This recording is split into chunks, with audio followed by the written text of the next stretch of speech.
recevoir le prix Femina. Vous avez fait une allusion d'ailleurs à tout ce qu'on vient d'entendre là. Oui, parce qu'on m'a posé la question de savoir ce que je pensais et je sais effectivement dans le climat actuel comment beaucoup de gens ont ressenti le fait que je reçoive ce prix à ce moment-là.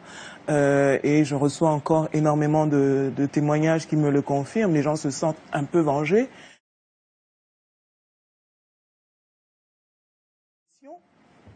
Son expression est de plus en plus débridée. Ça fait 20 ans que je vis dans ce pays. Je n'ai jamais entendu toutes ces choses.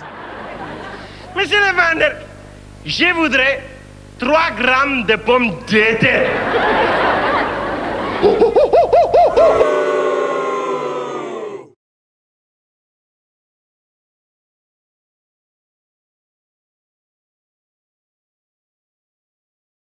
Je voudrais savoir ce qu'on fait lorsque les gens sont traités de macaques. Parce que, monsieur, je ne connais pas l'équivalent de macaque pour insulter les Blancs. Oui, c'est quoi l'équivalent pour animaliser les Blancs? Et c'est condamnable devant les tribunaux. Ça n'existe pas. Moi, je veux des sanctions. C'est pas pareil, non, parce que vous n'êtes pas animalisé. Pour revenir à la question, oui, bien sûr, les discriminations, elles sont sanctionnées pénalement. Les actes discriminatoires sont sanctionnés. L'injure raciale, ce dont a été victime Madame Taubira, est sanctionnée pénalement. Donc, on a un arsenal pénal qui permet la répression, qui le permet assez lourdement, hein, les discriminations. Et il faudrait que ce soit elle qui se plaigne pour qu'il y ait sanction. Le parquet, non, le parquet peut parfaitement, me semble-t-il, ouvrir une... Personne n'a été sanctionné pour l'avoir traité de nom. Et nous tous...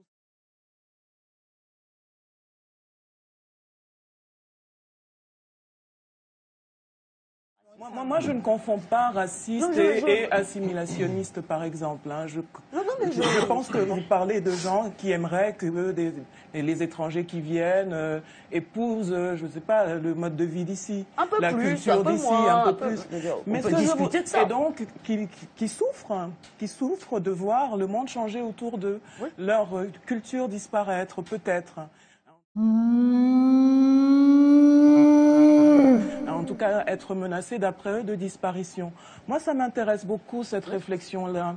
Parce que si on l'amène jusqu'à son terme, ou bien si peut-être on commence par le commencement, on dira que les subsahariens d'aujourd'hui, par exemple, ont vu déferler sur eux un monde qu'ils ne connaissaient pas et qu'ils se débattent toujours avec. Hein? C'est ça, la colonisation. C'est la disparition du monde connu. Et on ne peut pas avoir fait ça à tant de cultures et se dire que jamais une addition ne vous sera présentée.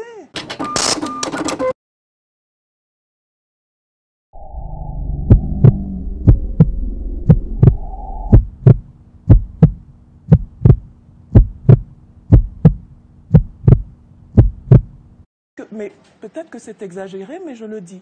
Je le dis. Je suis une personne sensible, je ne suis pas une intellectuelle, je suis une artiste.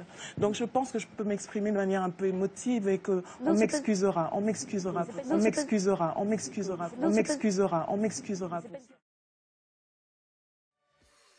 C'est pas fini. C'est pas fini. C'est pas fini. Et c'est pas fini. C'est pas fini. Et c'est pas fini. Non, c'est pas fini.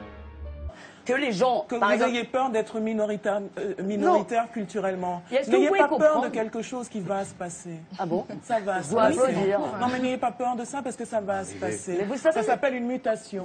Ça s'appelle une mutation. Vous ne devriez pas prendre ça si à la légère. Je ne prends pas à la légère. Vous ne devriez pas prendre ça si à la légère. Je ne prends pas à la légère. Parce que quand vous dites ça, vous alimentez la roue directement du Front National. Excusez-moi.